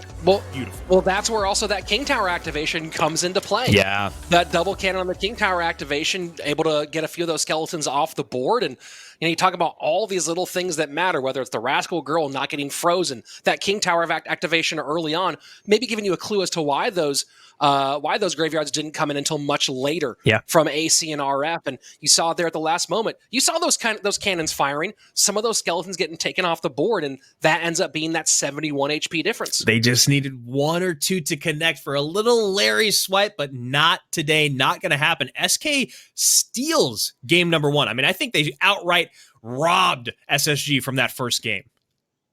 Yeah, that was certainly a rough one. And you see just little tiny things that change everything. And, you're looking at that when you're seeing double prints, and at some point you're going, okay, when do you start putting together some real offense? And I wonder how much that early Goblin Brawler going all the way across the board and activating kind of put a hitch in the giddy up of AC and RF. You know what? That's a very, very good point. Let's go into game number 2. SK Gaming up 1. So splitting wall breakers to open up is Spacestation Gaming, and somehow one sneaks on the way through and connects. Nice high skeletons there to turn that Prince around, but a poison in return allows... Ooh, wow. That is not what you want out of a tornado. There is, and I've said it before on broadcast, Andrew, there is nothing that I think is a worse hit to you as a player than a missed tornado. The complete lack of value. Almost every other miss gives you something. Gives you at least something on the board. But a missed NATO is just 3 elixir that you might as well have sent it to your grandma as a holiday gift. And I'm going to even double down on that point. A missed tornado on a charging unit is just so brutal. You talk about damage, but also confidence. And that is a rough way to start the game for SSG. And look at that. Heal Spirit gets those baby dragons back up again. Wow. Rage behind the miner, and this is a ton of damage on the right-hand side. So 3 elixir, the Heal Spirit and the Rage spell making all the difference. SK Gaming out to a massive lead as we reach the midway point of regulation. Yeah, those double baby dragons on the tower start to give you a little bit of nightmares of what the Skeleton Dragon could be like, which obviously is not in competitive play yet, but those double dragons did so much damage. Prince will get burned off in the end, and about a little under half health, maybe a third health Inferno Tower remains. SK is not going to play into that. They'll take their time. And they currently do have a nice little elixir lead as well, Andrew, as we get closer to double. And here we go. I talked about saying that I might not, I don't think we were going to see the Giant in that first game, and I kind of just got lucky on my call, because here we go. Quadruple Prince, double Giant, Miner with Poison. And there's the Rage spell. And again, look at this Rage spell on defense now, giving us a little bit extra boost to the efforts. And Mega Knight just disappears inside of all of that, but some good pressure coming in from Space Station Gaming, getting that right-hand tower down to under 1,500 HP. Miner to the front and the back. Will these wall breakers connect? No, Dark Prince turns around in time. Bat's still alive, but Space Station getting a little bit of damage in, still behind by about 700 HP, though. Keep in mind here, Andrew, that as we get down to the wire, the one big difference is that SK Gaming doesn't have anywhere near as much direct damage in terms of their spells. So if we do get into a situation where stuff like that becomes important, look at that Magic Archer. You're absolutely right, Andrew. This is huge. That is a big, big lineup. Prince is going to go on through 544, Miner to the back of the tower. And we talk about stealing games. SSG, maybe it's their turn to steal one from SK. Wow, Poison gonna do it. The Rage not gonna be enough. The opposite direction. AC and RF and Andrew. I'm sure we'll get that on the replay because it was the final moment. It was the Miner to the back and then the Miner to catch the Dark Prince in front of it to keep that Miner from getting hurt. That ended up finishing off the tower on the right-hand side, or being enough to get it in within spell range. Those small higher weight of the game, and this is exactly what you expect from these 4 guys. You talked about when we came into the set. These are the 4 most storied, seasoned guys when it comes to this set, especially the 2 of them together on both sides. This has been one of my favorite 2v2 sets we've seen in a while. Yeah, this has been a whole lot of fun, and you can take a look at do you see the idea of that giant double Prince Minor deck that Sam and Morton were running with the Rage spell mixed in, and the Heal Spirit got a lot of value early on. But then on the back end, they just got spread thin and completely taken advantage of. Let's take a look at the replay, Andrew. Yeah, so you see here, working down the right lane again, cycling units in the very far back right-hand side, and I wonder if maybe that's where Morton and Sam kind of went astray from what they should have done to win the game. Because you see here, this is the first time we see the Tornado coupled with the Magic Archer to get a bunch of damage in for Space Station Gaming, and from that point on, Sam and Morton were kind of just in trouble. That's the moment you're talking about Minor to the front to catch that Dark Prince, so the Minor stays on the back getting damage in, but why not ever try to send a little bit down the left-hand lane? I mean, even at the very beginning, when they had delivered a massive blow and they weren't in an elixir deficit, they cycled a Musketeer in the back towards the right-hand lane. So they just kept playing into space, did the right-hand tower. I just wonder if maybe they would have put a little bit of elixir, a little bit of pressure on the opposite lane. Would they have found trouble in those bridge battles moving forward? Giant is a decent amount of elixir that provides no offensive or defensive utility other than a kite. And we saw that last Giant get completely eviscerated at the bridge through a Giant into, I believe, there was a Dark Prince, a Musketeer, maybe just a Vanishing Spell, if that one's been added into the game at this point, because that was 5 elixir that just went absolutely nowhere and gave an opportunity for a huge counter push. So you understand the idea maybe of trying to clog up the lane in those final moments, but you know, maybe either something defensively or a kite in that situation might have been better than just throwing the meat shield right into that and letting it be free elixir. Yeah, I mean, when you're playing Royal Hogs, when you're playing Ram Rider, when you're playing Giant, you find yourself putting these units down to maybe play defense, maybe tank for yourself because you're low on elixir. The problem is that you've now spent 5 more elixir on something that doesn't actually clean off any of your opponent's units. So yes, you kind of delay the inevitable there with the Giant at the river, but your opponent gets a better counter push like 10 seconds later, right?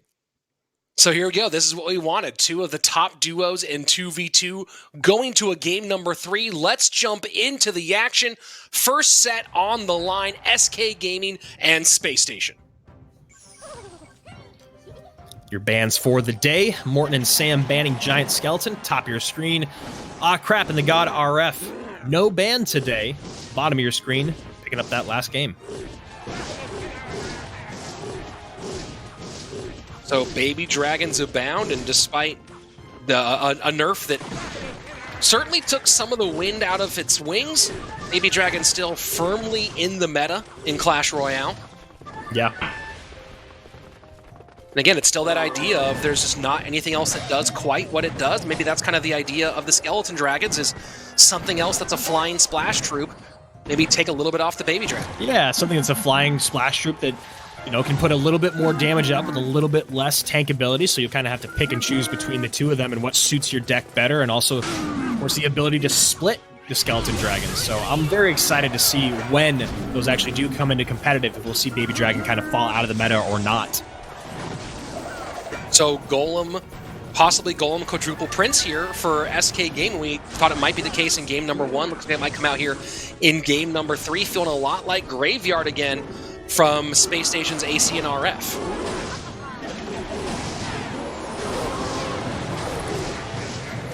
Yeah, and, you know, pretty decent defense here, but a nice counter push coming across the river for Sam and Morton, but all of it kind of just evaporates there in a split second. Musketeer, though, could be trouble. NATO tries to pull all that back. Baby Dragon does a little bit of work, and but the Baby Dragon's still tanking for the Musket. That's what we were saying. Musketeer could be trouble, and yes, she was. Once again, Space Station Gaming dropping the ball on early defense that now put themselves in a very tough position. But how will Sam and Morton adjust now? Will they continue to play in the right-hand lane, or will they put up a little bit of pressure on the left? And look at this, AC and RF just going heavy on the left-hand side. Mega Knight and Prince coordinated push. You can see since those two cards are in opposite hands. And it is GY one more time. Wow, Sam and Morton could be in trouble here. We'll find out. But that is a lot on the left-hand side. It is very nicely cleaned up. Never mind, the Germans playing some great defense. Prince does get the Dark Prince off the board. Mega Knight does get a lead, but still, as you're right, the Germans holding on with the lead this time. The ability for them to manage these like 20 elixir pushes coming across the bridge will never cease to amaze me. It's something that Sam and Morton have always done, and they've done it numerous times today. Steel Spirit does help a bit on the left-hand side. Graveyard in. Mega Knight trying to get in front of the Musketeer and deal with the Prince. We'll see what kind of pressure we put on the left-hand side. Will the freeze come in at some point, or do they go and hold it on for the next cycle? And this Mega Knight just does not know where to go right now. Yeah, but he also will not get off the board. Morton and Sam now behind by about 8 elixir. They do have about 8 elixir on the board, but easily countered here. Lightning comes down, and they do hit that right-hand tower. I love that lightning from the Germans. Here we go, double Baby Dragon, Ewiz, freeze comes in, Goblin Cage high, but that's gonna be it. Space Station Gaming takes the tower on the left-hand side and steals set number 1. I was not even done celebrating the great lightning on the bottom right-hand side of your screen, but where's that 6 elixir on defense? That's what Sam and Morton are wondering right now. Yes, they are right there. Again, light at the end of the tunnel is one of my favorite sayings because you see the players. You see when they see, it's online. We're not in the studio, but I also can still see online when they're like, all right, we're going to commit. We're going to take this tower.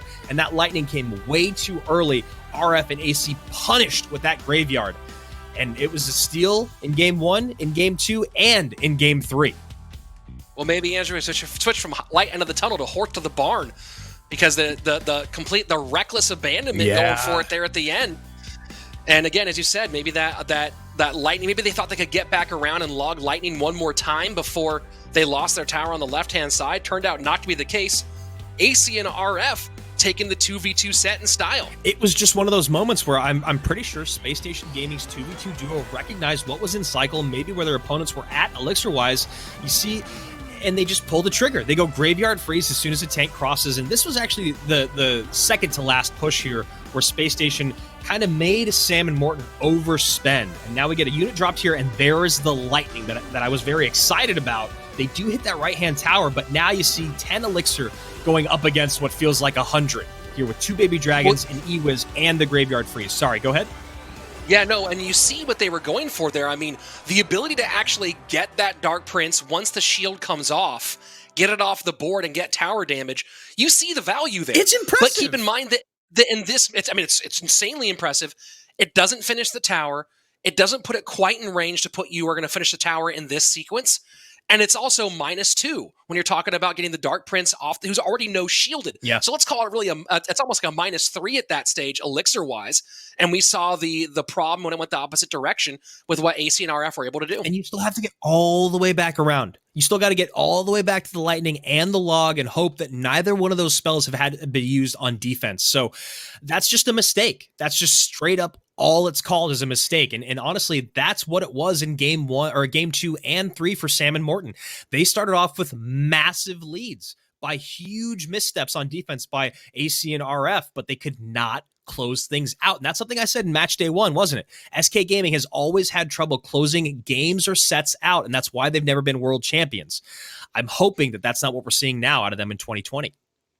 Well, it comes back to the rage spell we were talking about, Andrew, where we saw the value, the value and the problem with rage on both sides, right? We saw the value in terms of timing and placement, the ability to put pressure on in those bridge battles, but then we also saw that means you're taking up a position for something that can do damage, in particular, a direct damage spell. And if they had a poison, a fireball, something that does direct damage there, who knows what kind of difference we have on that right-hand tower. So here we go. Lapa facing off against Javi 14. Both of these guys picked up their first 1v1 sets, so one of them going to walk away today with their first set loss in 2020. Javi, of course, one of the top guys historically in the 1v1 set. A lot of that done during his time in CRL Latin America. 30 game wins, 13 set wins, putting him at 2nd overall career for game wins behind TNT of Tribe Gaming and tied with that same player in lifetime sets. You can talk about another guy that loves Mortar, but not just Mortar, but quick cycle decks, a master of micro interactions, and a person that can really beat you with anything is Lapa. So far, it's the quick cycle coming out from Javi on the opposite end, and we'll see again if we're going back to this Prince deck. Graveyard aggressive early from Lapa. And poison comes down, so it is going to be that Prince Miter deck that you're talking about. Most likely that last card is going to be Inferno Tower. Javi now, looking at his answers, bats, spear goblins, log, poison, a lot of things to counter this graveyard.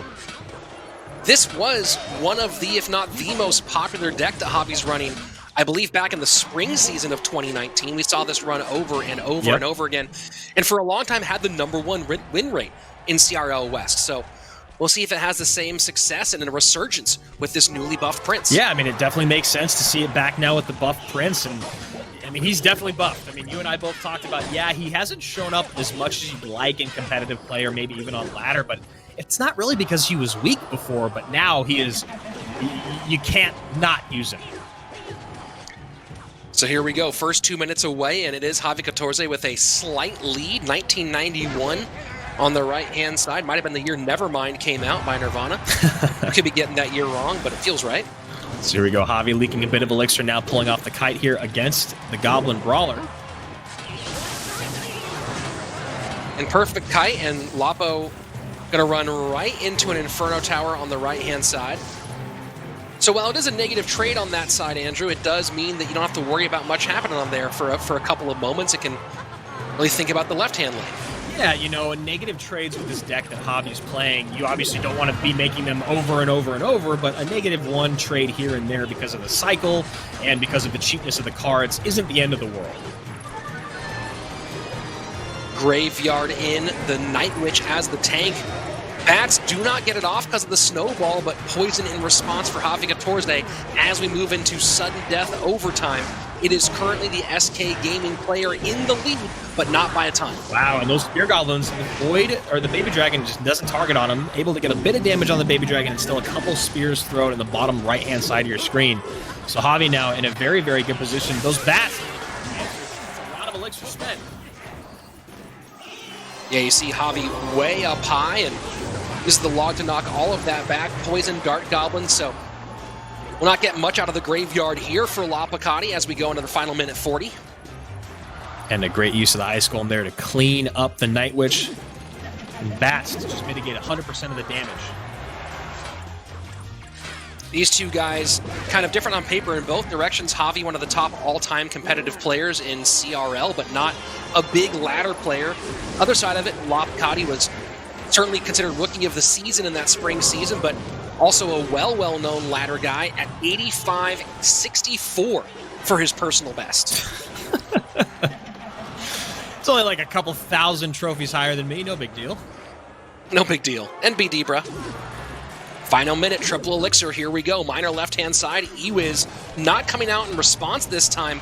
Lapo just setting up in the right-hand lane for a big, big graveyard push. Yeah, Javi now recognizing he's starting to get in a little bit of trouble on that right-hand side. Playing into a graveyard is never great, right? Because if your opponent gets a big enough counter push, they can always throw that graveyard down and hope to get a little bit of damage in. So now Javi looking to maybe start going in the left-hand lane. Snowball takes a Spear Goblins off, and this is a lot of damage on both sides. Side. Two big Night Witch swings, and that is going to do it for Javi. There's no way it feels like he can come back with 20 seconds left. Two Baby Dragons on that left-hand tower. Lapa wow. Brilliant recovery. GG, well played.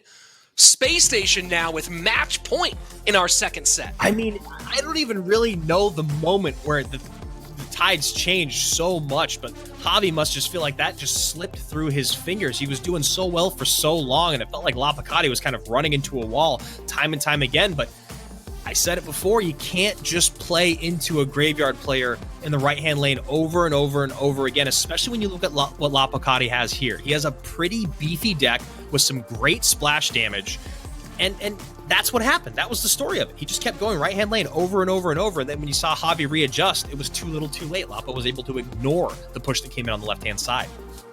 Well, when you saw the Miner being ignored on that left-hand lane, when he didn't pick it up with the Ewiz that time, didn't give the -1 trade on the Miner, and you saw, okay, he's deciding he can absorb this damage, that's when you start feeling like Lapa has his handle on the matchup. And here we go. This is a later part of that sequence where that Ewiz is still in the middle, working defensively. That Miner had already come off the board. And now look at this. By not responding to the Miner, he's able to put so much pressure on, and this was the beginning of the end. And you know that he was already getting low on elixir, right? You see the Miner come out defensively. You know the Prince is back in cycle. Miner defensively, Ice Golem defensively, and then a high Prince. So just right there. He spent 10 elixir, and he's only dealing with one side of the map, and that was what Lapa did, is he really started to spread him thin and make him decide, all right, which side are you going to defend? Because one of them is going to overwhelm you very, very soon. And honestly, both of them did at the end of the game. Yeah, and Lapa certainly feeling it this season, had a bit of a downturn back in the fall, but remember, this is a guy who put up a 71% win rate in the CRL spring season, who was the top win rate in the league as a rookie, who was beating everybody and in decisive fashion. So seeing him play like this right now, there's no surprises here. This is what Lapa does. This is what he's capable of. He's just back in proper form now in this 2020 season. And we talk a lot about players that are online versus, on the stage. Lapa for me, is a momentum player. He can do it online or on the stage, but if he stumbles early on, you see him get really frustrated with himself. Now, maybe he's able to recover from that better online, and we'll find out as 2020 progresses. But what I did recognize watching him live was if he lost the first game or he made a big mistake, he would get in his own head. On the other side of it, if you saw him making great plays or recognizing matchups early on, he was smiling at the camera, winking, having it like dancing on the stage. He's a guy that's all about momentum, and momentum is definitely in Spacestation Gaming's favor. Yeah, I mean, talk about momentum right now. Match point, so Lapo has to win one of the next two to close things out for Spacestation. And if he can't, they still have King of the Hill behind them. And this is a team that not only has Lapa, not only has RF, but also has Samuel Basoto. Has Samuel on that back end for their King of the Hill. Now, let's be honest, the other side of it isn't much easier because you have 4 superstars you can pick from in any sort of order. But Spacestation has to be feeling very good right now. Lapa has to be feeling very comfortable and very confident in this moment. I mean, if you're Spacestation Gaming and you're bringing out Lapa, the God RF, and Samuel Basoto, and we talked about RF a lot. We just talked about Lapacati's, personal best on ladder, but Basoto is a guy that's hit like 8,700, right? He's close to 9K on ladder. He's just a guy that hasn't quite been able to translate it perfectly. It's translated a little bit, but perfectly into CRL. So we'll see if he's maybe made a bit of adjustments in the offseason. Maybe no tilt has helped out. Maybe the focus from his team and his coach have helped out. But I'm definitely excited to see him make his debut. But first, we got to get through this 1v1 set. Let's go jump into our game number 2. Lapa has match point right now for Spacestation. Can he close things out against one of the greats in Javi? So maybe Lapa just going copy deck here for game 2, Andrew. Maybe. Javi on the other side of it. I'd be surprised if he ran Icepo, but we saw it once today already. Yeah, I mean, Graveyard feels more likely. Yep, feels more like him. Well, especially now with the Bar Barrel and Baby Dragon combination, 100%. Obviously. And yeah. So it's minor wall breaker for Lapo. Little variation of the theme here.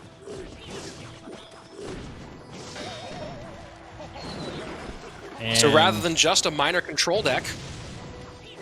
Yeah, and it looks like Javi most likely running Graveyard. This is going to be an interesting matchup. We'll see how Lapacati deals with spreading out his swarm units and avoiding spells and nados, and how he's going to keep up the pressure on the opposite lane when his opponent sells out. Wall breakers come in. Bar Barrel Ice Wiz take care of that easily. First minute, 10 seconds away, and so far it is Lapacati out to the lead, but not a huge one. Javi does have 3 on the board. Prince in response, up high. Yeah, we have seen a ton of Prince today. Not quite the bomb tower Javi was looking for. Prince able to get a charge, and great death bomb there. And now it does create some opposite direction pressure here from Javi towards it. A little counter push, a little bit of damage, and just like that, takes the lead, 2135 to 2170, with 20 seconds left and single elixir. And you see Javi cycling that knight early on the right-hand side, so Lapo decides to swerve, go left, get a few minor hits in. Now will he have enough to deal with this push on the left, because Lapo has completely ignored Javi's on the right. Oh, and the spears do not pick up the knight, but the Prince gets to charge the opposite direction. And that's exactly what Lapacati was going for. That maximum trade that he could get, and that is a huge trade. They're now only separated by 12 HP. Keep in mind, Andrew, that Lapo does have the dual lane pressure. 1555 right-hand side, and a wall breaker does connect. Yeah, dual lane pressure. This is going to be very interesting here. Really important as we get into double elixir time, and when you start to see Javi pull the trigger on his win condition, Lapo has that luxury of going opposite lane. You're 100% right. And High Inferno Tower going to just go ahead and take care of that Baby Dragon and slow down the roll on the right-hand side. And Lapo now at top, so just go ahead, cycles a log, sets up again on that side, knows the Prince is not going to be at all a part of his graveyard defense, force a response out in the left-hand lane. And this is typical, traditional, by-the-book Lapacati. Get that lead early on, start spell cycling, know that you can play adequate defense for very, very cheap and close things out. Prince going to connect, Spear Goblin's going to connect, and that is going to do it. And you see the skeletons crowding that tower. Too little, too late. Lapacati looking good today, and so far looking brilliant in this season. 4-1 in 1v1 games, 2-0 in sets, and Space Station has made a statement already. Now moving to 2-0 on the season. Almost confirmed that they would be moving on to our next round of playoffs. I mean, a massive, massive step in the season, and I feel like they'd have to be confirmed because the idea that SK goes 0-4 on their season seems impossible to me. But they're already 0-2, and they've only picked up one set, Rich. Just one set by Javi in their last match against Air Surfer. Otherwise, it's been all their opponents all day. And if you're SK Gaming, you've got to figure out what to adjust. You've got to change it yesterday. Not today, not tomorrow, yesterday. Let's go ahead and check out the replay here. And that High Inferno Tower just completely stopped everything. And here you go. Cycles the log left-hand side, sets up the Prince. And that's what I was talking about beforehand. That Prince is not going to factor in to defense on this side. A lot of people might put that Prince on the right-hand side just to try to combat some of these troops, the Knight, the Ice Wiz. But remember, you have one healthy Inferno Tower, and you've already been able to cycle back to a second one, as we see. Easy D for Lapacati on that side. GG well played on the left side. And that's going to be a 2-0 to start the season from Space Station. And one of the biggest things about that is the sequence of events, the recognition of the sequence of events by Lapacati. He cycles that Prince in the back. So what happens? By the time the Prince becomes dangerous for his opponent, there's no way to get the graveyard down at the same time. It's either stop the Prince or get a graveyard down. So what does he do? He stops the Prince because he has to stay alive. Then the graveyard comes down late. All Lapacati did to defend that Ice Wiz Baby Dragon for a minute was just bats. It was just bats because he knew he just had to delay. He didn't have to defend. He had to delay. And that was just perfectly orchestrated by Lapacati. It's Space Station Gaming, perfect through 2. Yeah, I mean, this is a big turnaround from the fall season when 3 of these guys were on Immortals with trainer Luis as well. And right now they're looking crisp. They're looking really crisp. Now, let's keep in mind, there were some 2v2 missteps from AC and RF at the front end, a couple of those games last time around. And you can't really do that once we get into the playoff portion. But right now it feels like, at the very minimum, these guys have a pretty clear path to the playoffs and a very good shot of taking that number 1 seed position, which would mean that they would go through to the second round. Yeah, Sam and Morton just not able to close things out when they had that massive lead. And these matches are going to lead to our standings today. Rich, talk to me about Group A. So here we have it. 2 teams now in Group A, halfway through their group stage. Team Liquid firmly in the middle, and you can see that they have some of those guys on the left-hand side. Already lost to Cream Real Betis, but do have a shot at Tribe coming up fairly soon. Chivas falls to 0-2. It's going to be very difficult for them to climb out of this hole. We'll see Dig in their opening match tomorrow back here. Curious to see how they can show up. On the other side, Group B standings. And this one is one that is going to have some of its shockers as well. All the way up at the top right now, 2-0 is Space Station. SK Gaming, the defending Western champions, now 0-2. And 0-2, and keep in mind, they haven't played Queso yet. Yeah. So it's very possible SK Gaming could have a 3-loss season in this Group B. Absolutely insane here, Andrew, in 2020. Well, and the other thing, too, is we have 2 squads that are 0-2, one of which is the CRL West champions, but we still also have not even seen Dignitas or Pain Gaming play, and that brings us to tomorrow. Again, 10 a.m. on the West, 1 p.m. on the East, and we've got 2 big-time debuts. CRB looking to stay perfect over Dignitas, making their 2020 debut. Misfits Gaming also with a game in hand up against Pain Gaming, who will be playing their first match. So 2 squads that are going to debut tomorrow, and 2 squads that are already 2-0 in SK Gaming and Chivas Esports. What a crazy, crazy difference in a season, and we're only halfway through week 2. Yeah, this is insane, and this is part of this format where we have this very shortened group stage. It's very World Cup like, so the ability for upsets, the ability for teams, in other seasons, we've seen teams right the ship over a 9 or 10 game season. Yes. Right, but we've also seen teams crumble and give up a big lead in that same situation. You don't have either way to correct in this particular format, Andrew. Yeah, that's 100% true. And again, I said it. We're already almost halfway through our regular season. Tomorrow, we will be back.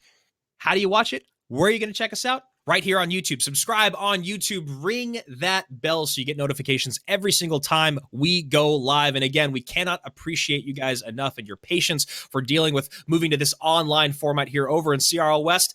Also, if you want to know what's going on in CRL West, maybe on CRL East, follow us on Twitter at Esports Royale EN. If you want to follow along in English, you can follow me right below here. You can follow Rich below him as well at Rich Slayton. And guys, lastly, I made a quick adjustment in my Fantasy Royale lineup that actually paid off today. I'm not going to say what I did because that's my secret. I want to win those 1,000 gems. I need them.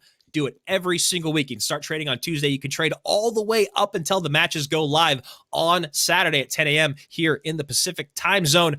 Rich, what a crazy day of matches, my friend.